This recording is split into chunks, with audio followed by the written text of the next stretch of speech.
Bonjour et bienvenue dans Geekement Correct. J'ai failli louper le générique. Oui, t'as failli. Oui, mais ça y est, c'est vendredi, là, toute la salle. On peut plus tenir en fait. Fin de la semaine. Voilà, je suis fatigué, il fait chaud, vous savez pas à quel point il fait chaud dans ce studio. Par contre, je vois que toi, t'as. Oui, bah, j'ai mis un pull alors qu'il fait plus chaud que d'habitude. C'est pas. Tu peux. Oui, bah alors ça, il revient. Voilà. Ça fait 2 jours qu'on s'est quittés, mais. Ouais, c'est ça. Bon, d'accord. Non, mais je suis jalouse, t'as vu ce que t'as fait hier avec. Katsuni. Surtout que pour la petite histoire, si vous écoutez bien l'interview, ce n'est pas ma voix. Et oui, avec saloperie de pied, c'est pas moi qui ai fait l'interview. Donc en plus, je suis frustré. Donc tu ne me montres pas mon épaule, enfin ton épaule. Voilà. Tu n'as pas vu qu'elle était. Déjà les signes d'appartenance, tu vois. On n'a toujours pas fait l'interview de Vinci et de Citoussi et de toujours pas. J'attends. Bientôt. Et Max Boublil, n'oublie pas si tu peux venir dans l'émission pour qu'elle soit toute nue. C'est un appel à l'aide à ce niveau-là, tu vois. Mais avant la fin de l'année, je vais y arriver. Enfin bref, en attendant, le sommaire. 263 entreprises françaises pirates. C'est bientôt la mort de Photoshop. Elles sont du jour par Bérangère.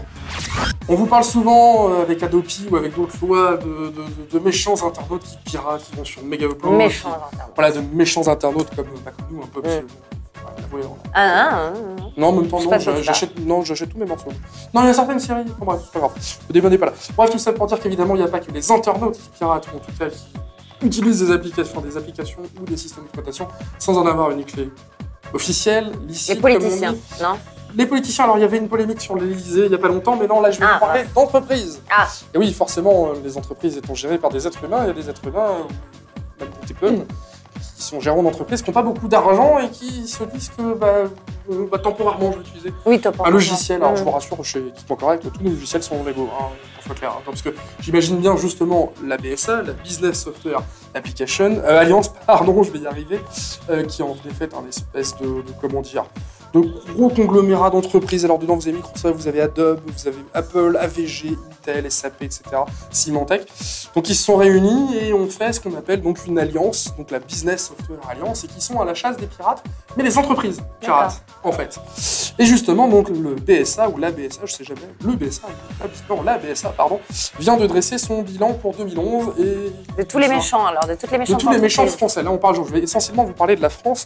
Et la BSA explique avoir surpris 263 sociétés françaises utiliser des logiciels sans clé d'activation licite, c'est-à-dire qu'il y a le logiciel, par exemple, a bien été activé, il a bien été utilisé et activé, donc il y a Windows ou d'autres produits, par exemple, mais l'application, la clé n'appartenait pas à l'entreprise. 263 entreprises, ça peut paraître peu, mais ça fait énorme en soi, parce qu'il faut bien comprendre que ça peut être une PME, d'accord, avec 5-10 postes. Je crois qu'il y a une grosse entreprise là-dedans. Oh, il y a des grosses entreprises qui ont été... évidemment, la BSA ne donne pas les noms. Il y a quand même 152 actions en justice en ce moment, donc liées à ces 263 entreprises. Donc, ils ne vont pas donner les noms, évidemment, parce que la justice s'en mêle, et qu'à l'instant T, elles sont toutes déclarées innocentes, pour l'instant, présomption d'innocence, et que ça peut être assez violent. Mais une entreprise, ça peut être aussi une plus grosse entreprise, qui génère un gros chiffre d'affaires, ou qui utilise, pire, pour son business, une application. Et donc là, il y a vraiment faute entre guillemets aggravée. Parce que oui, ils s'en servent pour faire du business. Faire du business, et donc ça peut être assez violent. Alors la BSA ajoute que... qu'est-ce qu'elle raconte? La BSA que donc 152 actions en justice ont été menées en 2011 et que l'organisation constate une hausse de 176% des procédures, ce qui fait quand même beaucoup d'entreprises qui piratent par rapport à l'an dernier, donc par rapport à 2010. Comme quoi, la crise a touché aussi les PME et peut-être les grosses corps. Il y a peut-être les TPE aussi. Il y a les TPE, je pense qu'il y a beaucoup de TPE, évidemment, peut-être des entrepreneurs qui sont considérés comme des entreprises, etc. Bref, c'est pas bien de pirater, même quand tu es une entreprise. Et justement, à la limite, pour la BSA, le business, c'est vraiment plutôt l'entreprise, dans le sens où, je sais pas, j'ai 5 postes sous Windows Vista, et j'ai 5 clés pirates, c'est 5 machines, je fais 5 fois en faute. Enfin, chez un particulier, j'ai peut-être qu'un seul poste. Donc c'est un véritable enjeu pour la contrefaçon. Donc voilà, je vous tiendrai informé s'il y a des poursuites avec des noms, parce que ça peut être intéressant, parce que je pense qu'il peut y avoir des grosses corps dedans, ça peut être assez drôle. Je vais pour une fois m'adresser à nos amis messieurs, bon, pour le coup aussi mesdemoiselles célibataires.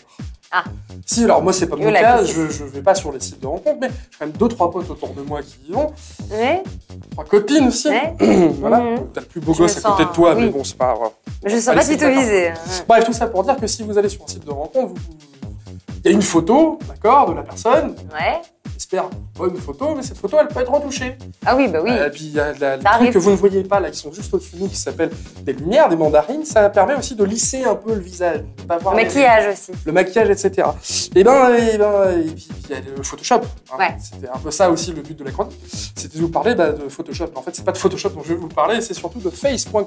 Face.com est un site internet qui vous permet, alors de manière non fiable évidemment, c'est une boutade sur la mort de Photoshop, vous permet d'estimer à peu près l'âge d'une personne. Ah oui, c'est compliqué ça. Voilà, ça veut dire que toi qui te fais passer pour une jeune donzelle de 22 ans, on va tous savoir que t'en as 44 maintenant. Voilà. C'est compliqué aussi, tu sais, pour les MILF, c'est-à-dire les femmes d'un certain âge qui veulent se serrer. Oui, mais je pense qu'une MILF pour le coup, alors tu parles des cougars ou des MILF, parce qu'une MILF, elle peut avoir 30 piges. Ah oui, c'est vrai. Ah oui, donc plutôt cougar. Mais pareil. Alors la MILF, il y en a qui n'assument pas. La cougar, elle assume normalement. Non mais elles font genre, elles ont 40 alors qu'elles en ont 48, 50. Comme dans l'épisode de Bref où Foresti dit j'ai 30 ans, en fait j'en ai 40, etc. Exactement. Bref, tout ça pour dire que donc Face.com, qui est en fait à l'origine un site qui vous permet de gérer vos photos, voilà, tout simplement, vient d'ouvrir une API et propose aux développeurs en fait une fonction qui permet, en donnant une photo de quelqu'un, après un passage dans une série d'algorithmes, de vérifier à peu près l'âge approximatif de la personne. Alors attention, il ne s'agit pas de l'âge réel, évidemment, ils n'ont pas besoin de le vérifier, mais de l'âge que la personne devrait avoir. Ou en gros, si tu fais plus vieille, il te dit voilà, tu fais 50. Et là, forcément. Alors évidemment, vous allez me dire, effectivement, si la personne est complètement retouchée avec Photoshop, etc., ça va un peu améliorer. Sauf qu'il y a aussi d'autres algorithmes, et je vous en avais d'ores et déjà parlé dans une autre émission, qui permettent de savoir si une photo a été retouchée. Donc si vous mixez les deux... Ah bah là, on est foutu. Il manquerait plus qu'on voit la photo originale. Le avant-après. Mais c'est très drôle les avant-après sur les personnes connues. La Madonna, Beyoncé, même Katy Perry. Le avant-après maquillage. Ouais, le avant et puis avant-après Photoshop. Enfin bref, tout ça pour dire que, mesdames et messieurs, ne vous cachez pas, assumez-vous. Hein, voilà, je m'assume ou pas. Tiens, tu t'assumes bien, ouais. Ouais, je m'assume bien. J'ai chaud pourtant. Bref, tout ça pour dire que ça sert à rien de se gommer et assumez-vous et c'est pas. Non mais moi je mets une photo qui n'est pas de moi, donc ça au moins c'est plus rapide. La photo de tes seins, c'était pas... Non. En fait je fais ça, je googleise, je mets une photo belle blonde, forte poitrine, je mets sur site de rencontre et voilà. Je me suis fait avoir. En fait. Et voilà, c'est ça, il faut tout savoir. Bon, je suis encore dégoûté, c'est pas grave. Et pour terminer cette semaine avec ma conscience, il fait toujours chaud, tu sais. Non, ça va mieux là. Non, ça marche. Bon, dommage. On va refroidir un peu. J'aurais tenté. Pour terminer donc cette semaine avec un back in the days, de quoi tu vas nous parler aujourd'hui? Oui, alors aujourd'hui j'ai envie de te taquiner un peu parce que j'ai juste voulu me faire kiffer pour la fin de la semaine. J'ai vu un super film le week-end dernier qui est Police et il y a vraiment une scène géniale où on voit Joy Star en train de danser en boîte sur un son énormissime. Donc j'ai chasamé direct et c'est le son que je vais vous présenter aujourd'hui. C'est un troll, elle me cherche. Voilà. Non mais vraiment il danse trop bien, la musique elle est parfaite. Je précise pour ceux qui prendraient l'émission en cours, j'ai une version spécifique, pas pour NTM en général, mais pour Joey Star en particulier. Et tu me parles de Joey Star. Donc, exactement. Donc Joey Star dans Police danse sur un son qui s'appelle Stand on the World et c'est le groupe The Kids. K-E-E-P-Z. On regarde ça. La semaine prochaine, elle est tirée.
Bon, bah, ok, bon, y a pas de Joey Star. Il est bon. Le morceau est plutôt sympa, mais pour le coup, c'est pas un back in the days. Il était dans Dans une BO de film de 2011. Mais oui, mais justement, c'est une BO de film donc, qui a mis au goût du jour, qui a fait connaître ce groupe-là, et notamment cette chanson. Et en fait, il s'avère que cette chanson est sortie en 2008, mais elle est totalement passée à la trappe. Et c'est en plus, hein, il faut le préciser, une chanson qui date à la base de 1982 et qui était reprise en 85 par Schubert Singer. J'ai un gros doute sur le fait qu'elle soit passée à la trappe. De mémoire, je la connaissais. En 2008, hein, elle est passée à la trappe. Oui, c'est avec des voix d'enfants. Exactement, mais on va dire qu'elle n'était pas sur les ondes. Et c'est vraiment en 2011 qu'elle a... Elle est passée en télé, je crois. Ah ouais, bah, le clip est sympa. Donc voilà. Ah, il repeigne. Voilà, avec les doigts. Avec le doigt, voilà. Voilà. Donc le Back in the Days, en fait, bon. Mais oui, mais c'est à la base d'une chanson de 1985 de Schubert Singers. Et puis voilà, Joe Star, voilà. Donc si vous avez envie de rejoindre l'équipe de Geekement Correct et remplacer ma chère consoeur et amie, non moins amie, Véronique. Ouais, non moins, là, il n'y a plus d'amis là quand je parle. Qui veut toujours pas que je l'appelle chaud, donc en plus c'est mort. Vous pouvez m'envoyer vos candidatures à concours@geekmentcorrect, je vais organiser un concours, un casting, etc. Casting, tout ça, pour en voir plein en fait. Tant qu'à faire. Ouais, tant qu'à faire. Je vous raconterai comment se passait mon casting. Ouais, en même temps, je vais pas passer d'une nana qui est plutôt mignonne, voire plutôt bombasse, à un laidron. Oh, c'est mignon ça. C'est un compliment que tu viens de me faire devant tout le monde là.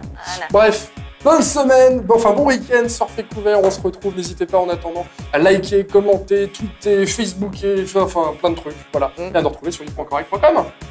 Bon week-end. D'ici là, surfez couvert et puis à la semaine prochaine.